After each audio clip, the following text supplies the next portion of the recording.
that we always have to get to know each other. We always have to get to know other people, but sometimes we forget to know ourselves. And so that's what this noho is all about.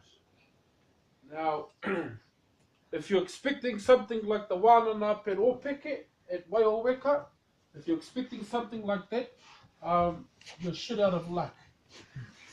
Because that's not why we're here. Okay? And so this is going to be nothing like the first wananga we had.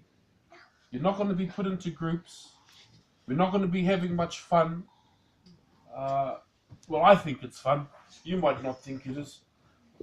There's going to be more talking that's going to go on. This is going to be a wananga.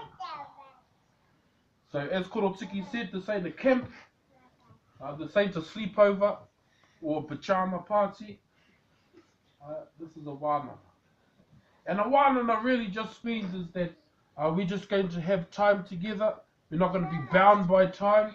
It's going to be timeless. We're going to do whatever that needs to be done. We don't even really know what's going to happen this weekend. But what we do know is something great's going to happen. And so if you've come expecting something like the last one, you better chuck that out of your head.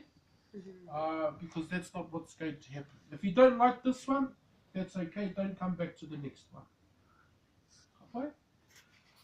And so this is where we're going to go to another level. We're going to go to a deeper level. And there may be some crying that happens this noho. There may be some laughing that happens. There may even be an argument this noho. Because sometimes when we find out stuff about ourselves, sometimes we like it, and sometimes we don't.